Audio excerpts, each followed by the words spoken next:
Shalom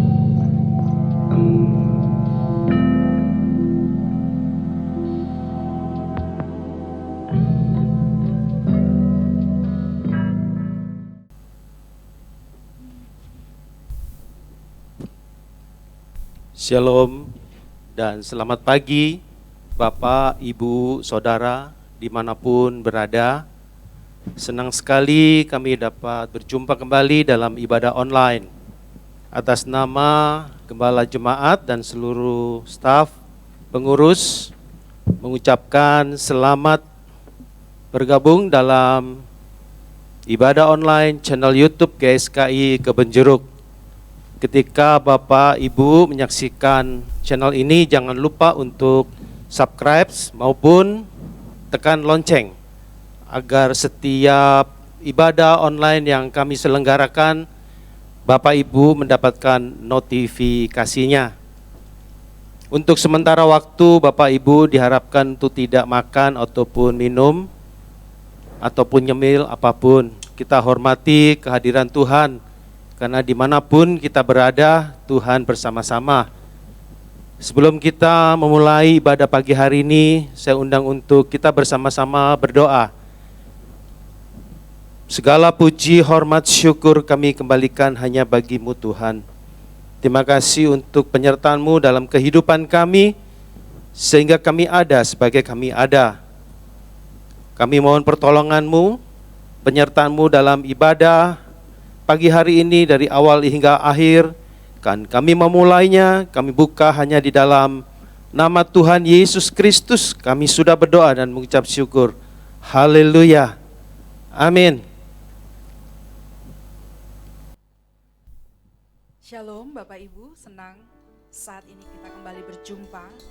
Siapkan segenap keberadaan kita untuk masuk dalam hadirat Tuhan. Kami senang ada di sini Tuhan. Lebih dari siapapun yang kami nantikan hadir.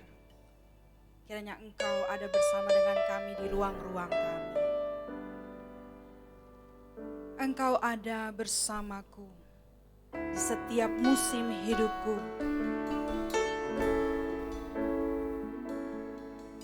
Syukur bagi-Mu ya Tuhan.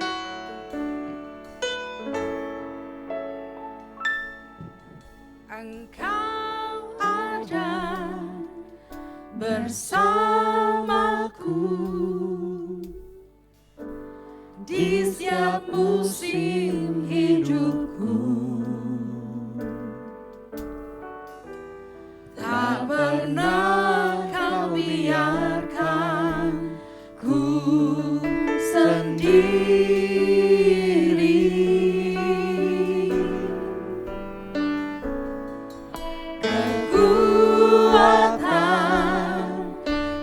Jiwaku adalah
di setiap musim hidupku.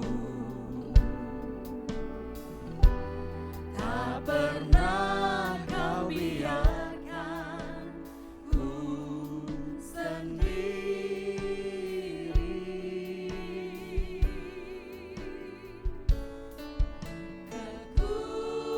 Kekuatan di jiwaku ya Bapa adalah bersama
tetaplah bersama dengan kami ya Tuhan.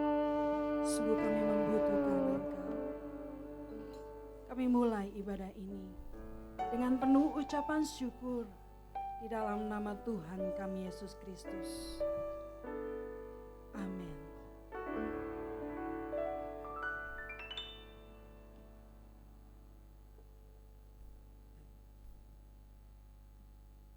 Baik, Bapak Ibu, kita tetap dalam hadirat Tuhan bersama. Angkat hatimu, masuk hadiratnya dengan hati bersyukur. Yes.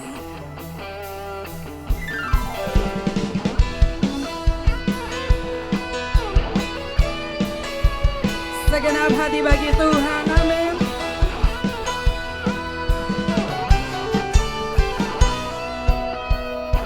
Bersama Masuk hadiratnya dengan hati bersyukur, masuk gerbangnya dengan pujian, bermazmurlah baginya, nyanyikan nyanyian baru, bersuka cita sekarang, tinggikan Dia.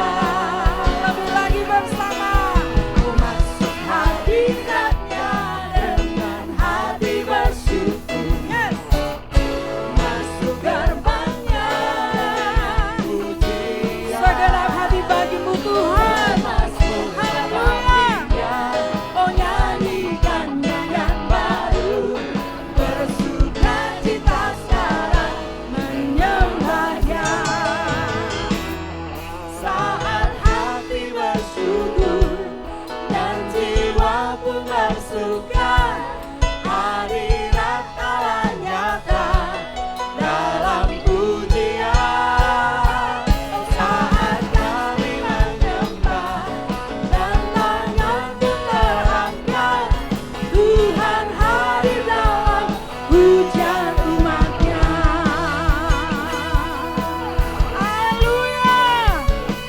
Indah dalam hadirat-Mu Tuhan. Yes. Mari lebih lagi. Masuk hadiratnya dengan hati bersyukur, masuk gerbangnya dengan pujian, bermazmurlah baginya, nyanyikan nyanyian baru, bersuka cita sekarang, Tinggikan. Dia. Haleluya. Masuk hadiratnya dengan hati bersyukur, masuk gerbangnya dengan pujian, bermazmurlah nyanyikan nyanyian baru, bersuka cita sekarang, menyembah Dia. Katakan. Saat hati bersyukur dan jiwa pun bersuka, hadirat Allah nyata dalam pujian. Saat kami menyembah dan tangan pun terangkat, Tuhan hadir dalam pujian umat. Saat bersyukur. Saat hati bersyukur dan jiwa pun bersuka, hadirat Allah nyata dalam pujian. Saat kami Sembah bagimu ya Tuhan. Yes. Tuhan hadir dalam pujian. Lagi bersama saat bersyukur. Saat hati bersyukur dan jiwa pun bersuka, Indah bersamamu Tuhan. hadirat Allah nyata dalam pujian. Saat kami Dalam pujian bagi Tuhan. tangan pun terangkat, Amin. Tuhan hadir dalam pujian umat-Nya. Tuhan hadir. Tuhan hadir dalam pujian umat-Nya. Oh Tuhan hadir. Tuhan hadir dalam pujian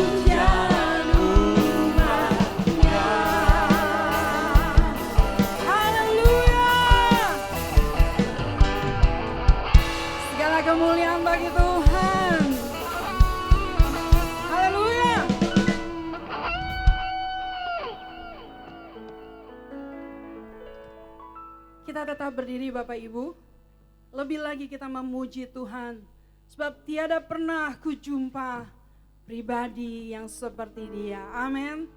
Haleluya.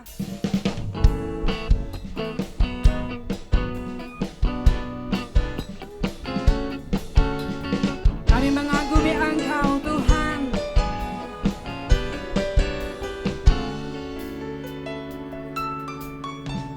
Tiada pernah ku jumpa pribadi seperti Dia yang mengasihi aku dengan kasih sempurna. Amin.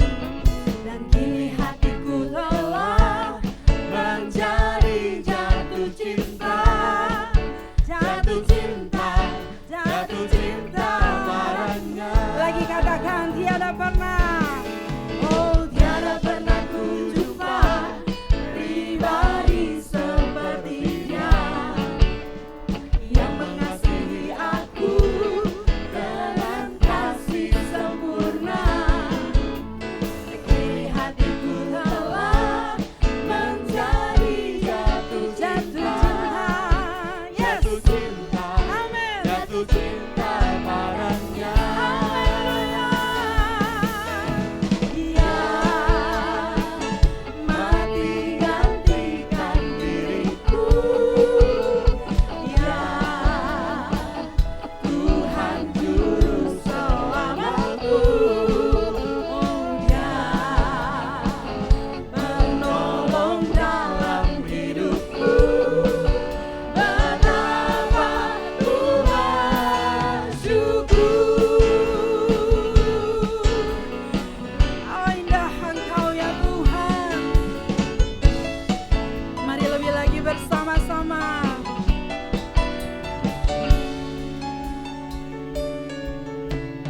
Tiada pernah ku jumpa pribadi seperti Dia yang mengasihi saya dan saudara dengan kasih sempurna. Haleluya. Oh kini hatiku telah menjadi jatuh cinta. Katakan jatuh cinta, jatuh cinta padanya. Ya Tuhan, Ya mati gantikan diriku. Oh Dia Tuhan juru selamatku. Dia penolong dalam hidupku. Katakan betapa ku bersyukur. Syukur bagimu pengorbananmu atas kami semua Tuhan. Haleluya. Amin. Oh Dia penolong dalam hidupku.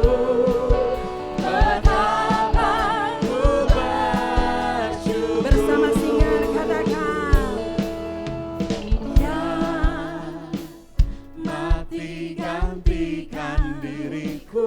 Pribadi agung, sungguh kami bersyukur. Tuhan juru selamatku, Terima kasih Tuhan. Engkau menolong dalam betapa ku bersyukur. Yes. Angkat hati. Ya Tuhan. Mati gantikan diriku. Terima kasih ya Tuhan. Yes. Tuhan juru selamatku, Ya menolong dalam katakan betapa ku bersyukur. betapa ku bersyukur, Oh betapa ku bersyukur. betapa ku bersyukur, Sekali lagi sampaikan. betapa ku bersyukur.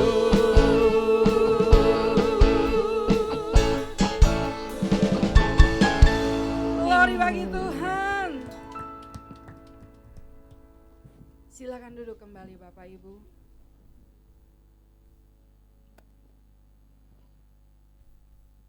Mari paksa setiap jiwa kita untuk hanya memilih Tuhan saja.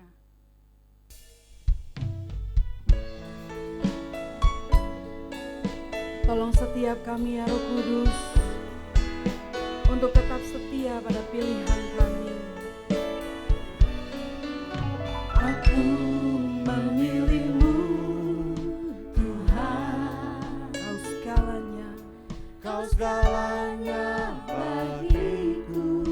Ku mengenakan hidupmu, Ku mengenakan hidupku dalam setiap langkahku.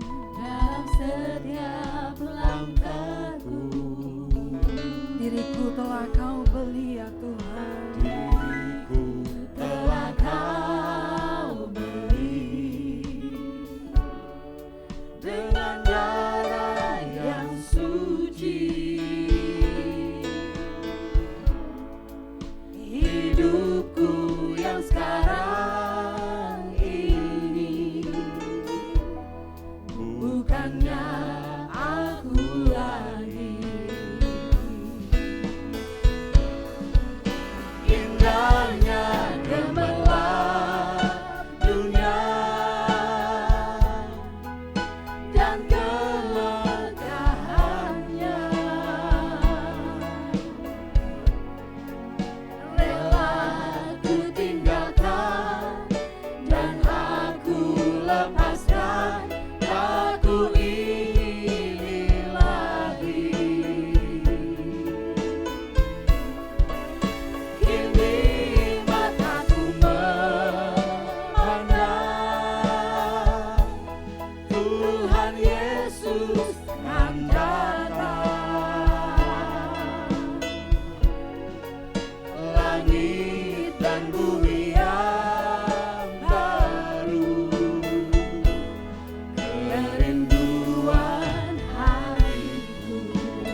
Mari Bapak Ibu Saudara kita satu hati dalam doa.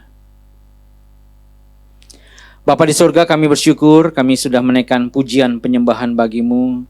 Kiranya pujian penyembahan kami boleh berkenan di hati Tuhan, menyenangkan hati Tuhan. Tuhan tolong kami untuk memindahkan hati kami dari bumi ini kepada sorga yang mulia, kepada langit yang baru dan bumi yang baru. Tuhan tolong kami meninggalkan percintaan kami dengan dunia yang fana ini dan terfokus hanya kepada Tuhan dan kerajaan-Mu saja. Terima kasih Bapa, kami pagi hari ini juga siap untuk belajar kebenaran firman-Mu. Kami berdoa buat Bapak Gembala Senior, Bapak Pendeta Dr. Erastus Sabdono yang akan menyampaikan isi hati Tuhan bagi kami. Urapi hamba-Mu ya Tuhan, pakai beliau jadi saluran berkat bagi kami. Ajar kami, nyatakan kesalahan kami, perbaiki kelakuan kami, didik kami dalam kebenaran firman-Mu. Kami siap ya Tuhan, terpujilah nama-Mu. Dalam nama Tuhan Yesus, amin. Bapak Ibu Saudaraku yang dikasihi Tuhan, siapkan hati kita untuk belajar kebenaran firman Tuhan yang disampaikan oleh Bapak Gembala Senior, Bapak Pendeta Dr. Erastus Sabdono. Selamat menikmati berkat rohani yang besar. Shalom saudara sekalian, salam sejahtera dalam kasih Tuhan kita Yesus Kristus. Jemaat yang dikasihi Tuhan, jemaat gereja Suara Kebenaran Injil khususnya dan semua pecinta suara kebenaran yang mengikuti pemberitaan firman Tuhan ini. Saudara, Tuhan berkata dalam Yohanes pasal 14 ayat 1 sampai 3. Satu kata yang saya mau ajak Bapak Ibu Saudara memperhatikan kalimat gelisah. Janganlah gelisah hatimu, percayalah kepadaku bahwa di rumah Bapakku banyak tempat tinggal. Kata gelisah di dalam teks ini adalah taraso. Taraso. Yang artinya terganggu, tidak tenang, cemas, dan tertekan. Tuhan mengatakan bahwa di rumah Bapa banyak tempat tinggal. Jangan cemas. Sebenarnya secara tidak langsung Tuhan Yesus mau mengatakan bahwa Anda boleh cemas dengan banyak hal. Tetapi jangan Anda tidak cemas untuk hal satu ini. Jangan Anda tidak cemas untuk satu hal ini. Saudaraku sekalian, hidup kita ini penuh kecemasan. Setiap hari pasti ada kecemasannya. Dan Tuhan mengerti itu. Banyak kecemasan dari hal kecil sampai hal yang besar, dari hal yang beresiko ringan sampai hal yang beresiko tinggi. Tetapi Tuhan mengatakan jangan gelisah.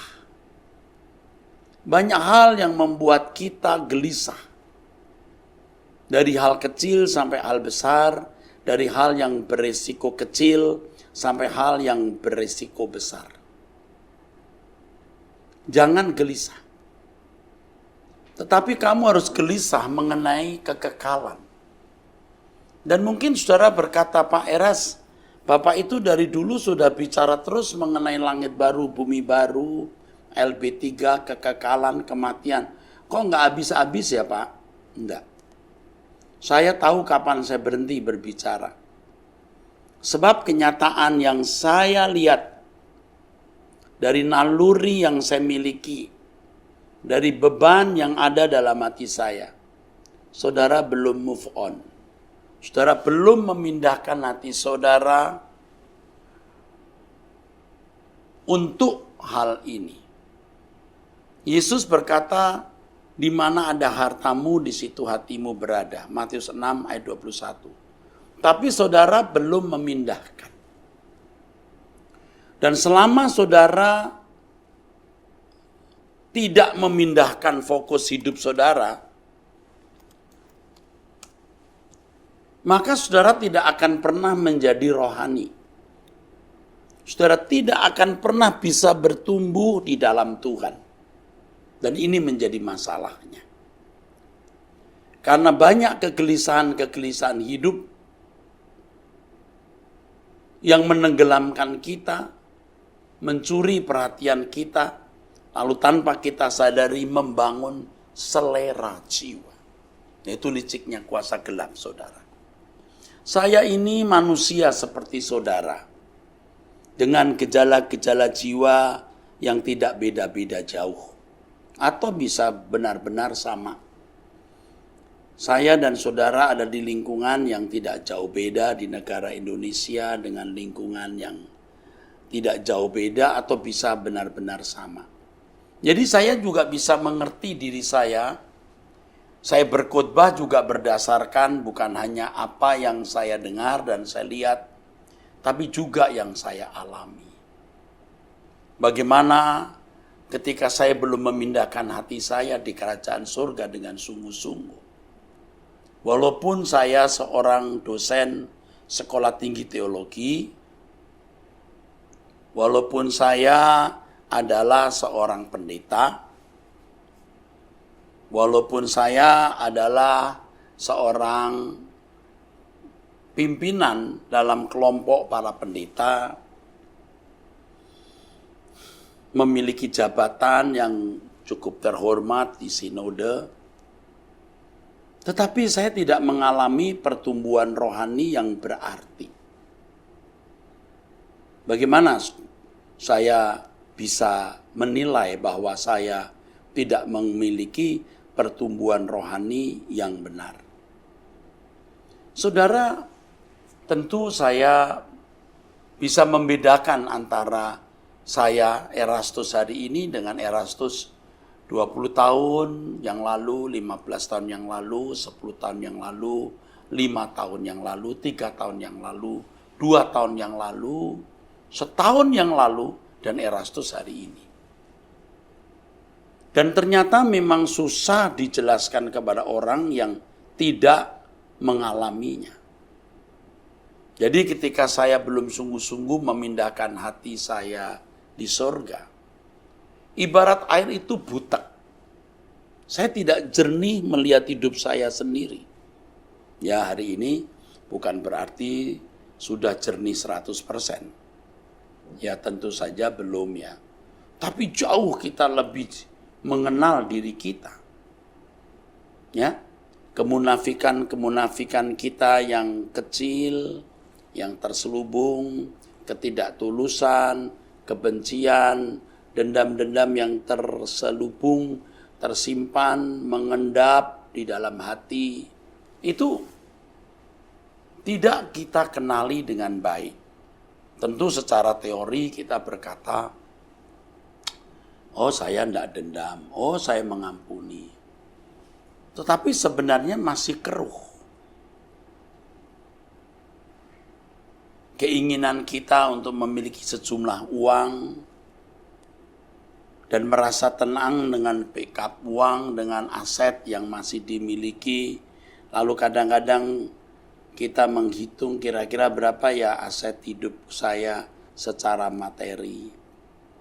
Dan lain sebagainya. Dan lain sebagainya ini maksudnya hal-hal yang mungkin tidak pantas dikemukakan di depan umum. Tetapi setiap orang pasti memiliki dark side atau sisi gelap. Dan seringkali sisi gelap ini orang sembunyikan. Orang tidak mau bongkar. Karena dia menikmatinya atau beralasan belum dewasa, proses, atau karena manusia penuh kelemahan dan kekurangan lalu masih dipelihara. Tetapi ketika kita memindahkan hati kita di kerajaan surga, kita berkomitmen sungguh-sungguh untuk berprinsip bahwa dunia ini bukan rumah kita. Aku mau pulang. Betah nggak betah aku mau pulang. Suka nggak suka aku mau pulang. Aku mengasihi Tuhan. Sudah sempurna atau belum, aku mengasihi Tuhan. Nah ini membuat kita bisa mengalami perubahan yang tidak bisa kita ceritakan secara lengkap dan utuh kepada orang lain kecuali kita sendiri benar-benar mengalaminya, saudaraku. Nah, iblis itu mau membuat kita gelisah untuk banyak hal yang tidak perlu kita gelisah, sehingga fokus kita menjadi bias, tidak tertuju ke langit baru, bumi baru. Jangan gelisah hatimu, di rumah Bapakku banyak tempat tinggal. Artinya kamu harus merasa tenang untuk hal ini. Yang lain jangan menjadi masalah, tapi yang satu ini kamu harus benar-benar serius mempersoalkan atau mempercakapkannya. Nah, ini bicara soal prioritas ya, saudaraku. Nah, ini saya bicara dulu untuk contoh yang lain, baru saya akan kembali tadi. Kalau saudara misalnya didiagnosis sakit kanker stadium 4, saudara banyak masalah bukan? Tetapi masalah yang satu ini, stadium 4 kanker ini pasti akan menyita saudara. Ada yang berhenti bekerja, ada yang menyerahkan perusahaan kepada keluarga, mulai membuat jadwal pergi ke rumah sakit, ke luar negeri, jadwal makan apa yang sehat, jadwal olahraga, demi kesembuhan dari kanker stadium akhir itu. Nah, itu prioritas namanya. Nah, banyak hal yang bisa menggelisahkan kita. Sehingga prioritas kita tidak kepada Tuhan dan kerajaannya, tapi kepada yang lain. Nah, saudara, rata-rata pada umumnya masih begitu.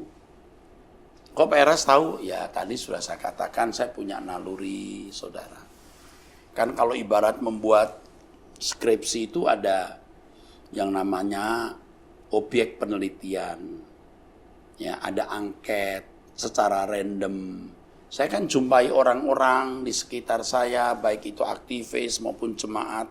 Kesimpulannya, belum move on. Nah, selama Anda belum move on ini loh, saudaraku, saudara pasti akan terikat dengan banyak hal di dunia ini. Dan saya tahu memang ini sulit sekali, saudara. Ini sangat tergantung kepada kehendak bebas masing-masing individu. Nah, kembali yang tadi saya kemukakan, siapa saya 15 tahun yang lalu, 10 tahun yang lalu, 5 tahun yang lalu, 3 tahun yang lalu, 2 tahun yang lalu, setahun yang lalu, dan saya hari ini. Itu beda. Nah, tentu saya tidak bermaksud mengada-ada, saudara. Karena saya serius mau mengajak saudara pulang ke surga dan kita berkemas-kemas. Saudara, jangan tidak nurut apa yang saya katakan ini. Saudara akan menyesal nanti. Ya, saudara akan menyesal. Jangan saudara percaya dunia sekitarmu. Jangan percaya apa yang kau lihat, kau dengar di sekitarmu. Percayalah kepada firman Tuhan, dan saya sebagai juru bicara Tuhan menyampaikan firman seperti ini, saudaraku.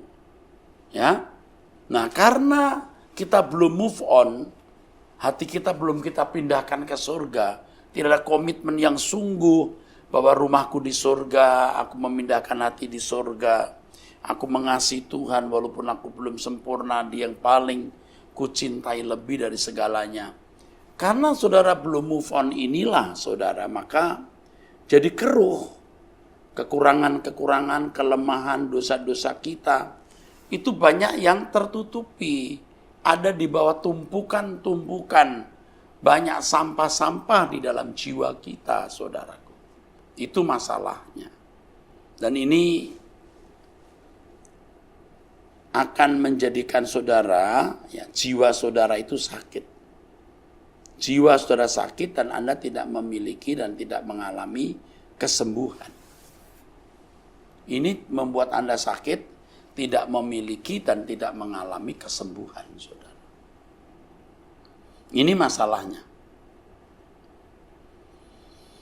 Jadi jangan gelisah hatimu.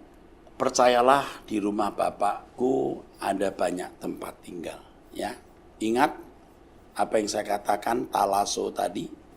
Ya, artinya, ya, maksud taraso bukan talaso ya, taraso artinya terganggu, tidak tenang, cemas, tertekan. Ada banyak objek yang membuat kita tidak tenang, cemas, tertekan, terganggu. Tetapi jangan terganggu, Anda harus terganggu hanya oleh masalah ini saja. Kepastian kita diterima di kemah abadi. Nah, saya jujur lagi ini saudara ya, karena ya saya percaya dengan kejujuran ini saudara akan mendapat berkat Tuhan ya. Ya, kejujuran ini. Kepastian masuk surga itu kalau dulu saya bangun dari keyakinan. Sekarang kepastian masuk surga saya bangun dari pemahaman dari pengalaman hidup, pemahaman dari kenyataan yang saya alami bersama dengan Tuhan. Dan itu benar-benar membahagiakan. Ya, kebahagiaan yang tidak bisa kita bagikan kepada orang lain. Dan nanti ini berdampak lagi untuk kesediaan kita hidup tidak bercacat, kesediaan kita untuk hidup tidak bercela, kesediaan kita untuk meninggalkan semua ikatan-ikatan dunia, saudara. Itu, saudara. Jadi, sekarang saya mau menegaskan, walaupun banyak masalah, walaupun banyak hal yang menjadi sumber kecemasan, jangan tenggelam dengan kecemasan-kecemasan itu. Tapi biarlah hati kita hanya dicemaskan oleh realitas kekekalan. Yang oleh karenanya kita berusaha untuk mengalami kepastian. Kepastian diterima Tuhan di kemah abadi. Saya tidak tahu ya, mengapa ya saudara, banyak orang kok begitu tenang gitu. Saya juga dulu bingung. Nah, maksud saya, kalau saya lihat hidup saya hari ini, saya bingung. Dulu kok saya tenang amat ya. Kalau mati, masuk surga atau tidak ya? Kok tenang amat ya? Kalau hari ini saya melihat hidup saya dulu, nggak ngerti. Nah, tentu saja jawaban yang paling bisa saya kemukakan adalah karena pengajaran yang salah. Percaya Yesus selamat. Padahal percaya itu artinya apa? Percaya itu ya artinya menyerahkan diri kepada objek yang dipercaya. Kita tidak bisa menyerahkan diri kepada objek yang dipercaya kalau kita tidak mengasihi Dia. Kalau kita tidak mengasihi Tuhan, kita pasti tidak menghormati Tuhan. Kalau kita tidak menghormati Tuhan, kita tidak taat. Maka kata percaya yang dimiliki oleh banyak orang itu hanya sekitar keyakinan pikiran. Itu gratis, nggak ada harganya. Tapi percaya yang benar itu ada harganya. Menyerahkan diri kepada objek yang dipercaya. Dan untuk menyerahkan diri dengan benar kepada objek yang kita percaya, kita harus mengasihi Tuhan. Dan untuk mengasihi Tuhan, nah itu kembali kepada masing-masing individu. Nah, apa yang saya sampaikan ini akan merangsang saudara untuk bisa membangkitkan cinta kasih saudara kepada Tuhan. Saya bukan nakut-nakuti, bukan mengancam. Saya lebih dari menakut-nakuti, saya lebih dari mengancam. Kalau sampai saudara tidak diterima di kemah abadi, penyesalan saudara itu lebih besar dari sakit saudara. Penyesalan saudara. Maksudnya apa? Anda akan pasti mengalami penderitaan di api kekal kalau Anda tidak bertobat. Entah bentuk api panas atau apa. Tapi penyesalan saudara akan lebih besar dari penderitaan itu. Alkitab katakan apa? Ratap tangis dan kertak gigi. Kenapa ya? Penyesalan. Itu penyesalan. Nah, sekarang ini saya melihat banyak orang tuh ya, mungkin termasuk saudara, sombong. Anda itu merasa gampang surga. Gampang itu kekekalan. Sudah pikir Tuhan itu murahan gitu. Saudara pikir Tuhan itu murahan. Aku percaya Dia kok.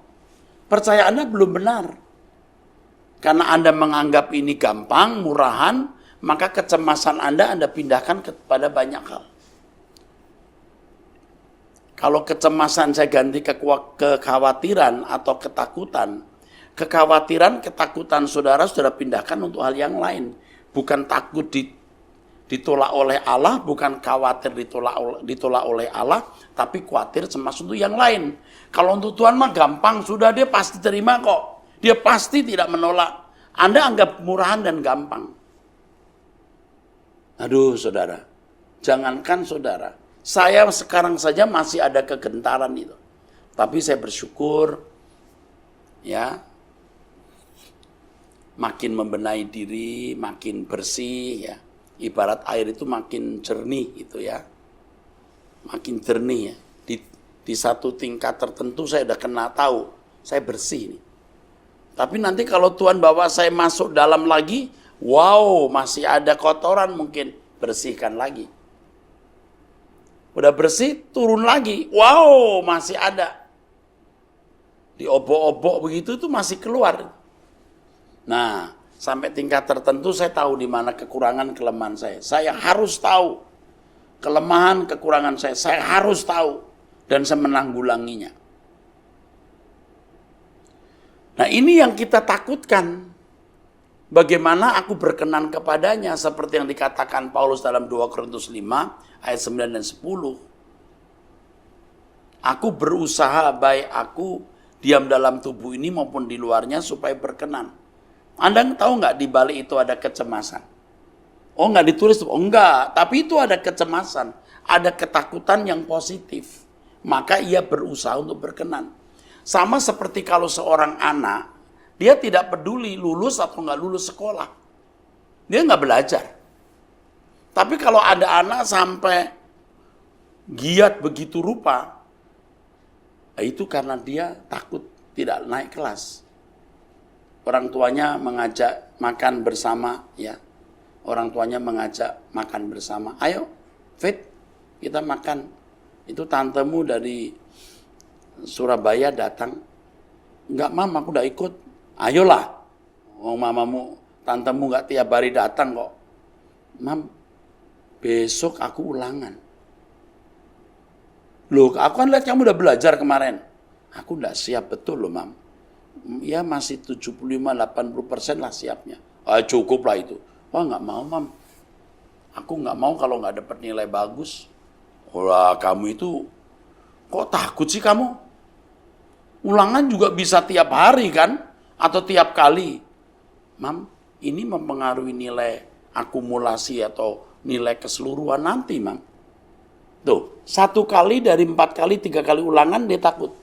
Dia serius. Tapi sebaliknya kalau orang tidak takut, 3 kali ulangan, 2 jeblok, gak apa-apa, mudah-mudahan yang terakhir saya tidak jeblok. Nah, ini saudara ngerti nggak? Nah, banyak orang itu lebih takut miskin, lebih takut tidak terhormat daripada ditolak Allah. Dan saya sudah lihat banget orang begitu, sembarangan. Aduh, sembarangan. Jahatnya, pelitnya, kejamnya, bengisnya. Waduh, sembarangan buka mulut. Kalau sekarang nggak pakai mulut, pakai jari. Dalam bentuk WhatsApp, message, dan lain sebagainya di media sosial. Kita sudah bisa baca, ini sembarangan ini orang. Tapi ya kita enggak usah terganggu lah ya, biar saja masing-masing orang ya. Kan orang masing-masing juga punya kebebasan, saudara. Ya, kalau orang takut, maksud saya kalau mahasiswa atau siswa takut nilainya buruk, ya biarpun diajak makan makanan favoritnya, dia tidak pergi. Tetap dia memilih belajar. Nah, ironisnya banyak orang lebih takut untuk yang lain daripada takut ditolak oleh Allah. Itulah sebabnya Yesus berkata di Lukas 12 ayat 32, janganlah takut hai kamu kawanan kecil, karena Bapamu telah berkenan memberikan kamu kerajaan itu.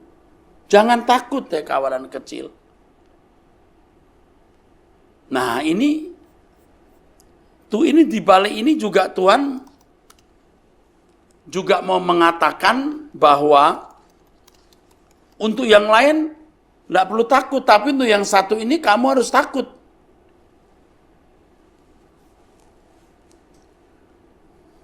Di dalam Matius 10:28 tertulis, Dan janganlah kamu takut kepada mereka yang dapat membunuh tubuh, tetapi yang tidak berkuasa membunuh jiwa.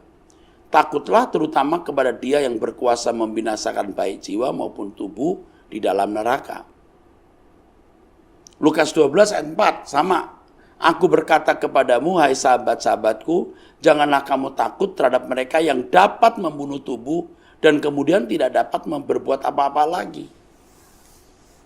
Aduh, saudaraku, kalau saya suka merenung ya, aduh ini jemaat sudah banyak sekali, sudah belasan ribu ya. Lalu pendengarnya juga bisa puluhan ribu ya. Jangan-jangan diakumulasi ratusan ribu. Itu rasanya sudah pasti itu. Tapi kalau hanya menjadi orang Kristen, apa artinya? Rasanya lelah kita itu sia-sia, capek kita itu sia-sia. Kalau hanya membuat orang beragama Kristen. Dengan pandemi COVID-19 ini, kita merenung kembali pelayanan kita, lalu sempat muncul perkataan begini, ya sudahlah akhirnya yang mau ikut berkemas-kemas, ayo, yang gak ikut udah gak usah masuk anggota gereja ini deh. Terserah situ gereja mana. Ini termasuk untuk aktivisnya. Kalau tidak mau seirama dengan apa yang saya jalani ya, untuk apa? Karena kita kan tidak punya kepentingan, tidak memiliki kepentingan secara materi atau organisasi. Organisasi itu kan hanya sarana, bukan tujuan. Materi juga bukan sarana, bukan tujuan. Sarana bukan tujuan. Ya. Materi itu hanya sarana dan sarana, bukan tujuan. Organisasi hanya sarana, bukan tujuan. Tujuan kita itu Tuhan dan kerajaannya. Jadi kalau saudara-saudara cuman mau aktif dalam kegiatan, seneng deh ya dalam kegiatan ya, senang deh. Apalagi punya pendeta baik, punya gembala sidang baik, ada komunitas yang baik, oh enjoy life. Enjoy daripada di luar sana komunitasnya jahat-jahat ya, tidak mesra-mesra. Tujuannya apa? Tujuannya apa? Nah ini juga firman ini bukan hanya untuk jemaat tapi juga untuk aktivis. Untuk apa Anda ke gereja berorganisasi? Untuk apa? Saudaraku. Nah ini mohon ya saudara mengerti ya. Jangan takut kepada mereka yang dapat membunuh tubuh, tetapi yang tidak berkuasa membunuh jiwa. Orang harus lebih takut kepada kematian kedua dari kematian ekonomi, kematian karir, kematian bisnis, kematian bahkan kematian rumah tangga. Kalaupun rumah tanggamu berantakan, ya udah. Ya sudah, mau kata apa kalau terlanjur punya suami seperti ini atau istri seperti ini, ya sudah, jalani saja. Tapi jangan sampai nanti jiwa kita mati. Ya. Ini kematian kedua itu terpisahnya manusia dari Allah. Ya, saya seringkali juga berkata justru keadaan sulit, penderitaan yang kita alami itu lebih menggiring kita untuk memperdulikan keselamatan abadi atau keselamatan kekal jiwa kita. Saudaraku, tadi sudah kita baca, jangan takut ya kawanan kecil karena Bapamu berkenan memberikan kerajaan itu. Jadi tenanglah kamu. Dengan ketenangan kita, bahwa kita adalah anak-anak Allah, kita pasti diterima di kemah abadi. Tentu bukan hanya didasarkan kepada keyakinan, tetapi pergaulan pribadi dengan Allah. Dengan kita bisa mengerti ini, mengalami ini, tahu bahwa kita anak-anak Allah, saudaraku sekalian, yang lain tidak akan membuat kita cemas. Nah, itu baru kita bisa mengalami benar-benar kemerdekaan di dalam Tuhan. Kemerdekaan yang sejati di dalam Tuhan. Nah, oleh sebab itu saudara belajar. Tidak mudah, tapi bisa kita capai. Dengan kita takut ditolak oleh Allah, artinya dengan kita mau berkenan kepada Tuhan, kita baru bisa sungguh-sungguh menghormati Tuhan dengan benar. Atau sebaliknya, kita merangsang hormat kita kepada Tuhan. Taat atau kesediaan taat kita kepada Tuhan karena kita mengasihi Dia. 2 Korintus pasal 5 yang tadi telah saya singgung, saudaraku sekalian, ayat yang ke-9 dan 10 yang mengatakan, aku berusaha baik aku diam dalam tubuh ini maupun di luarnya supaya aku berkenan kepadanya. Ayat itu didahului dari pasal yang keempat. Pasal yang keempat, 2 Korintus pasal 4. Paulus mengatakan ini, sebab kami tidak tawar hati, tetapi meskipun manusia lahiriah kami semakin merosot, namun manusia batiniah kami dibarui dari sehari ke sehari. Lihat fokusnya, bagaimana dia melihat manusia batiniah. Itu berarti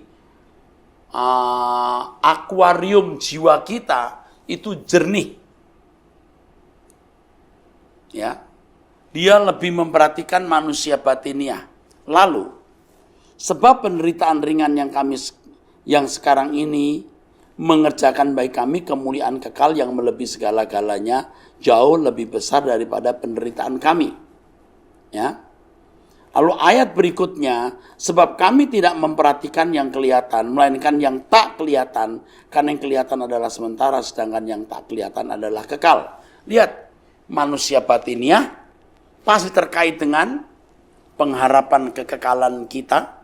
Lalu, luar biasa, ayat berikutnya, karena kami tahu bahwa jika kemah tempat kami ini di bumi dibongkar, Allah telah menyediakan suatu tempat kediaman di surga bagi kita, suatu tempat kediaman yang kekal yang tidak dibuat oleh tangan manusia. Lalu baru kita baca ayat-ayat berikutnya sampai pada ini, ayat 9 dan 10. Sebab itu juga kami berusaha, baik kami diam di dalam tubuh ini maupun di luarnya, supaya kami berkenan. Rata-rata nih saudara ya, rata-rata itu manusia termasuk jemaat dan orang-orang yang hidup ya di sekitar kita itu rata-rata fokusnya masih dunia. Fokusnya masih dunia. Fokusnya belum kerajaan surga. Yang tadi saya katakan belum move on. Jadi ayat-ayat ini tidak akan bisa dia mengerti. Mungkin saudara berkata, ya Pak, kita kan bukan pendeta seperti Bapak. Loh, ini bukan untuk pendeta saja. Pendeta maupun jemaat itu sama saja saudara, sama saja.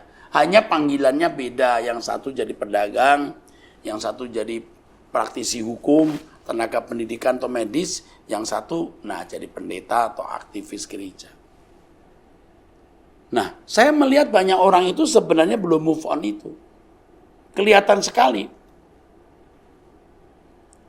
Jadi surga itu dianggap gampang, sudah selesai ya. Sudah selesai itu surga, sudah selesai. Gampang itu masuk surga. Aduh, itu juga karena pengajaran orang nih saudaraku. Yang mengajarkan, pokoknya kalau you percaya, kamu selamat. Percaya itu menyerahkan diri kepada objek yang dipercayai, bro. Dan untuk bisa mempercayai seseorang atau menyerahkan diri kepada objek yang kita percaya, seseorang itu harus mengasihi orang itu, bro. Mengasihi itu membuat kita bisa mentaati dia dengan sungguh, dengan baik, menghormati secara patut. Kalau orang sudah terlanjur ruangan hatinya disediakan untuk dunia, mencintai dunia, dia nggak akan punya ruangan yang tepat untuk itu. Tidak akan punya ruangan yang cukup untuk mencintai Tuhan. Sampai tidak pernah mencintai Tuhan. Dan kalau orang tidak mencintai Tuhan, tidak mungkin mengalami pembaruan hidup. Tidak mungkin. Dan banyak orang diam-diam itu lagi digiring terus dalam suasana percintaan dunia. Tidak move on. Nggak mau memilih kerajaan surga. Tidak mau memilih mencintai Tuhan lebih dari yang lain. Tidak pernah memindahkan hatinya di kerajaan surga. Wah, diparkir di dunia, saudara. Nanti kalau tutup mata, penyesalanmu lebih menyakitkan atau lebih sakit dibanding dengan penderitaan itu. Penyesalanmu itu. Ini yang saya ngomong ini benar. Saya nggak tahu mau pakai bahasa apa lagi. Rata-rata jemaat itu rata-rata. Bahkan sebagian aktivis itu rata-rata. Belum memindahkan hati di kerajaan surga. Maka lihat bagaimana orang itu masih hitungan, pelit terhadap waktu, tenaga, apalagi uang. Orang bisa beli barang ya, entah itu mobil, entah itu motor, entah itu sepeda, ratusan juta. Tapi untuk pekerjaan Tuhan, enggak sampai ratusan. Puluhan juga kadang-kadang enggak. Masa duitmu nanti habis di rumah sakit? Hidupmu habis nanti untuk kecelakaan di jalan. Uangmu habis untuk kecelakaan, uangmu habis untuk rumah sakit, uangmu habis untuk kebanjiran, kebakaran, dan berbagai bencana lain. Oh, saya tidak mendoakan saudara mengalami itu. Fakta itu sudah saya lihat dalam kehidupan. Nanti masalah hukum, kamu urusan polisi, kamu urusan hukum, kamu harus keluar duit gara-gara itu. Lebih rela. Kenapa Anda nggak lebih rela untuk mencari Tuhan, sediakan waktu belajar firman Tuhan, sediakan waktu untuk mengambil bagian dalam pelayanan, lalu menyisihkan, bukan menyisakan uang saudara untuk pekerjaan Tuhan. Aduh, saya sih enggak tahu tuh mau ngomong apa saudara, apalagi saudara yang berduit ya. Saya tuh bukan mengingini duit saudara, enggak, tapi uang itu akar segala kejahatan. Bagaimana Anda bisa dibebaskan dari percintaan uang ini? Takut. Saudara tidak menjadi Kristen secara proporsional. Ya ini juga salah saya dulu sih saudara. Dari dulu saya itu terlalu menghormati orang kaya. Ya hormati orang juga haruslah, semua orang. Tapi tidak bersih gitu loh. Nah beda hari ini ya, beban saya tulus. Beban saya ya tulus hari ini. Tulus. Aduh, saya sudah nggak lihat saudara kaya atau miskin. Saya cuma ingin mengajak saudara untuk berkemas-kemas pulang ke surga saja dengan ketulusan saudaraku. Saya ulangi lagi ya, sebelum Paulus bicara soal kemah kami ini akan dibongkar. Dia berkata dulu, kami tidak concern, tidak memperhatikan yang kelihatan, melainkan yang tidak kelihatan. Karena yang kelihatan adalah sementara, sedangkan yang tidak kelihatan adalah kekal. Ini kan konyol, kalau jadi orang seperti ini konyol. Aneh, nggak wajar hidup. Tapi Kristen yang benar itu begitu. Nah ini yang GSKI ajarkan. Itu. Sebab itu kami tidak tawar hati, tapi meskipun manusia lahiriah kami semakin merosot, rambut putih, gigi rontok, keriput, mudah sakit, tidak apa-apa. Asal manusia batiniah kami dibahului. Karena kita mau menghadap tata pengadilan Tuhan, kita mau memiliki manusia batiniah yang bersih. Nah, baru-baru ini saya mikir berat, mikir satu hal. Nanti ya, saya ini pendeta ya, itu diadili di depan umum. Nah ini imajinasi ya, saya berimajinasi. Ini mana pendeta-pendeta nih, yang suka khotbah, yang ngajar orang, diadili dulu. Karena ini yang membuat orang masuk neraka atau masuk surga. Nah, ini imajinasi saya ya saudara. Ini yang suka ngomong di media sosial, yang banyak mulutnya, ayo sini, diadili dulu. Bukan karena banyak ngomongnya dan pintar ngomongnya di media sosial atau di mimbar loh, yang pasti diperkenan di hadapan Tuhan. Tetapi yang manusia batiniahnya cemerlang.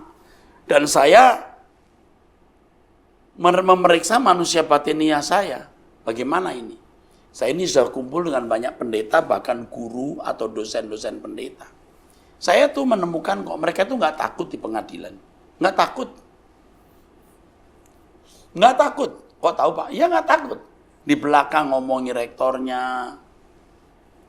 Di sekolah teologi saja, bisa-bisanya dosen bisa membuatkan tesis atau skripsi mahasiswanya dan mau dibayar. Ya. Dua-duanya itu rusak. Yang bayar rusak, yang dibayar juga rusak. Saya nggak yakin nih dipakai Tuhan nanti. Membantu nggak salah, tapi kalau sampai membuatkan, nah itu yang penipuan. Itu nggak takut di pengadilan, ditelanjangi nanti. Aduh. Nah saya juga kadang-kadang membayangkan begini, saudara, kalau ada orang meninggal dunia nih, Pak si ini meninggal, oh iya, Mungkin yang pertama dia ingat itu pasti Tuhan, yang kedua oleh pendetanya. Dia datang dulu ke rumah saya. Mungkin, ini kan imajinasi saudara. Karena saya mendengar beberapa kesaksian, di antaranya yang ditulis buku. Jadi pada waktu rohnya dia melayang, dia mencoba bilang sama dokter, dok, kok saya ke atas ya, dok. Dokter diraba tapi nggak bisa nyambung. Ini beberapa tulisan khususnya buku yang ditulis oleh Moody. Nah, saya juga pernah mendengar kesaksian secara langsung. Jadi ketika dia terangkat lalu tiba-tiba dia sampai di rumah, papanya sedang angkat telepon. Mendengar berita tentang dirinya ini anak yang meninggal. Jadi dia melihat, pap, aku sudah meninggal. Tapi papanya waktu menerima lalu syok gitu.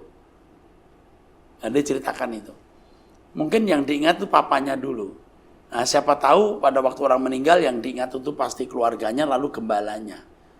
Saya kepikir saya lagi ngetik, wah dia kan lihat saya nih, saya lagi ada di sini nih. Saya sedang buat dosa atau saya sedang berdoa? Saya sedang lakukan apa ini?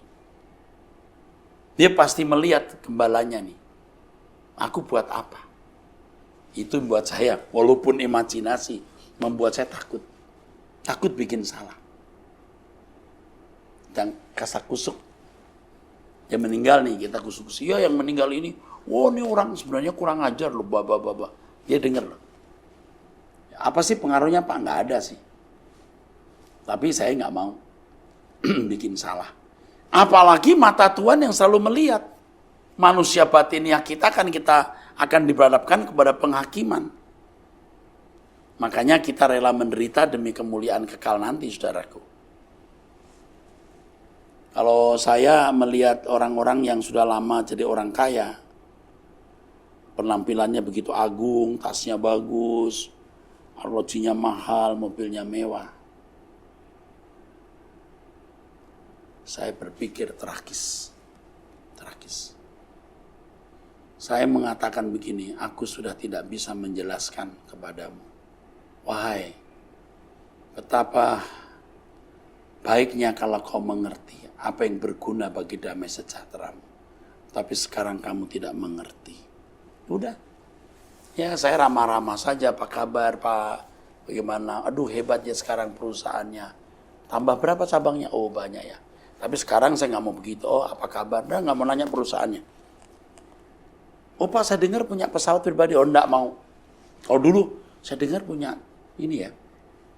Punya kapal pesiar saya dengar Pak. Saya dengar sekarang dia buka cabang lagi. Bukan urusan saya. Kecuali dia cerita, oh begitu. Sekarang enggak. Buat apa? Dulu saya begitu. Ya namanya juga masih separuh jual diri lah saya. Ya karena pekerjaan Tuhan butuh duit. Saya butuh orang kaya. Tapi sekarang enggak. Mau bangkrut ini. Pekerjaan Tuhan yang saya emban. Silahkan Tuhan yang punya. Jangan saya jual diri. Dengan keramahan-keramahan seperti itu. Apa kabar Pak? Oh ya udah. Paling anaknya yang kuliah di sana udah pulang atau sudah? Udah. Saya tahu nih sekarang dia buka cabang, punya pabrik apa lagi. Ya udah. Nggak usah. Nanti dia tambah bangga. Kita yang membuat dia jadi sombong. Akhirnya seakan-akan kita ikut menghargai itu barang dunia fana itu. Seakan-akan kita ikut menghargai, ikut seneng nih. I am happy nih karena kamu happy. Happy-nya dia, happy kita beda kok.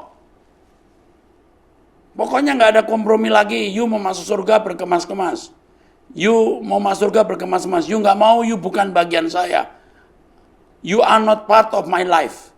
Sombong amat Pak. Nggak bisa nggak. Nanti toh kita berpisah kok.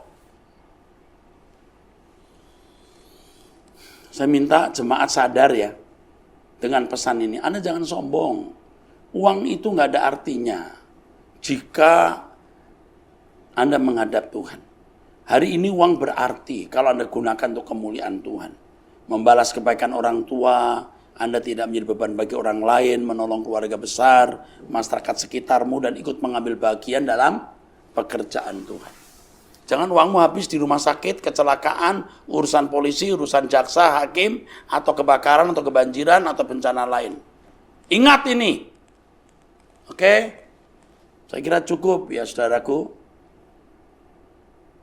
Tuhan memberkati saudara.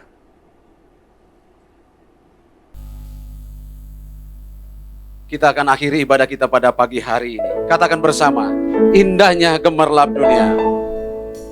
Indahnya gemerlap dunia dan kemegahannya,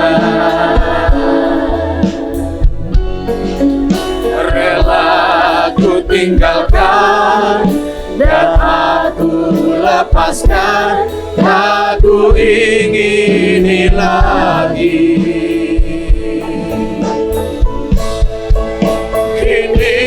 Mataku memandang Tuhan Yesus kan datang. Tuhan Yesus, Haleluya. Langit dan bumi yang baru, kerinduan hatiku. Langit dan bumi yang baru, langit dan bumi yang baru, kerinduan hatiku. Langit dan bumi yang baru, kerinduan hatiku.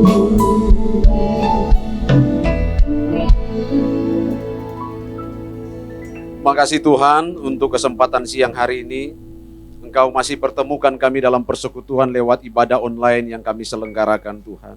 Kami sudah menyanyi bersama, kami sudah berdoa bersama. Kami sudah disegarkan, dikuatkan oleh kebenaran firman yang disampaikan kepada kami dalam ibadah ini Tuhan. Terima kasih Tuhan untuk kebenaran firman yang tersampaikan bagi kami. Biar kami bukan hanya mengerti, kami bukan hanya memahami, tapi dengan sungguh kebenaran firman itu kami mau hidupi dalam keseharian kami. Terima kasih Engkau boleh hadirkan Gembala Senior kami Bapak Pendeta Erasus Sabdono menyampaikan kebenaran firman bagi kami. Berkati terus hamba-Mu ini Tuhan dalam setiap tugas tanggung jawab pelayanannya Tuhan. Biar kebenaran firman akan tersampaikan dimanapun hamba-Mu ini melayani Tuhan. Dan mengembalakan gereja di mana kami beribadah Tuhan.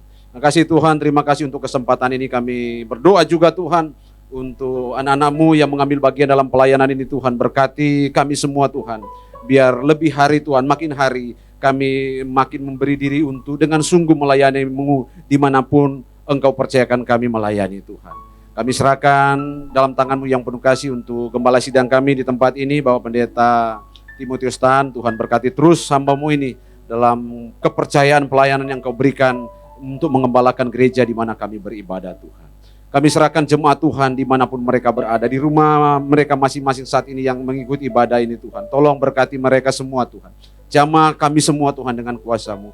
Apapun keberadaan kami saat ini kami percaya Engkau Tuhan menjadi pembela kami. Engkau Tuhan tidak akan pernah meninggalkan kami. Kami serahkan bangsa dan negara kami Republik Indonesia yang tercinta dalam tangan-Mu. Tuhan, tolong bangsa kami, selamatkan bangsa kami Tuhan. Penyertaan-Mu sempurna buat bangsa Indonesia Tuhan. Terima kasih untuk kebersamaan kami Tuhan. Dan saat ini kami sudah ada di akhir ibadah ini Tuhan. Sebelum kami mengakhiri ibadah ini Tuhan, biar Engkau mengulurkan tangan-Mu yang penuh kasih untuk dapat memberkati kami. Jemaat Tuhan, kita sudah ada di akhir ibadah ini.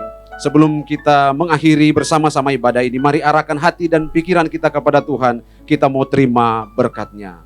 Kasih karunia dari Allah Bapa di surga. Penyertaan yang sempurna dari anak-Nya yang tunggal Tuhan kita Yesus Kristus. Dan penghiburan dari Roh Kudus akan menyertai kita, memberkati kita hari ini, besok, dan sampai selama-lamanya. Amin, amin, amin. Bapak Ibu Saudara yang Tuhan Yesus kasihi, ibadah kita sudah selesai. Sekali lagi kami mengingatkan Bapak Ibu untuk terus mengikuti pelayanan yang kami selenggarakan secara online melalui channel YouTube GSKI Kebun Jeruk. Bapak Ibu ikuti terus. Seperti biasa hari Sabtu kita ada doa bersama, doa pagi bersama di jam 6.00 hari Minggu seperti saat ini. Jam 9.30 ibadah raya pertama, dan sorenya jam 16.00 kita ibadah raya yang kedua. Kita terus bertumbuh, kita sama-sama bertumbuh dalam pelayanan yang kami selenggarakan. Dan jangan lupa seperti yang disampaikan di awal ibadah tadi, bahwa tengah minggu pun kami menyelenggarakan kebaktian lewat aplikasi Zoom. Ikuti terus pelayanan yang kami selenggarakan Bapak Ibu. Dan seperti yang sudah kami sampaikan sebelumnya, bahwa sejak tanggal 1 November kemarin, kami GSKI Kebun Jeruk sudah meluncurkan website, yaitu di www.gskikebunjeruk.org. Bapak Ibu kunjungi website ini. Di situ kita bisa mendapatkan informasi-informasi pelayanan yang kami selenggarakan. Bapak Ibu yang mau mengikuti live streaming atau video-video khotbah yang sudah kami tayangkan di YouTube, Bapak Ibu masuk ke website itu, bisa langsung nyambung ke channel YouTube. Kita tinggal milih mau ibadah live streaming yang sudah diselenggarakan sebelumnya, atau kita ada impartasi kebenaran, ada positif, disingkat positif, pojok perspektif. Bapak Ibu kunjungi, ada cerita-cerita yang akan sangat memberkati kita semua. Informasi-informasi pelayanan kami Bapak Ibu bisa dapatkan melalui channel, melalui website kami, yaitu www.gskikebunjeruk.org. Bapak Ibu khususnya jemaat Tuhan yang membutuhkan pelayanan kami, jangan sungkan-sungkan, hubungi nomor telepon ini, ada di 0817 00 33580, dan nomor yang berikutnya ada di 0812 9154 1542. Apapun pelayanan yang Bapak Ibu harapkan kami layani kepada Bapak Ibu hubungi, sampaikan melalui nomor-nomor ini. Dengan sukacita kami akan melayani Bapak Ibu saudara sekalian. Bapak Ibu jangan lupa untuk mengikuti pelayanan yang kami selenggarakan. Tuhan Yesus memberkati.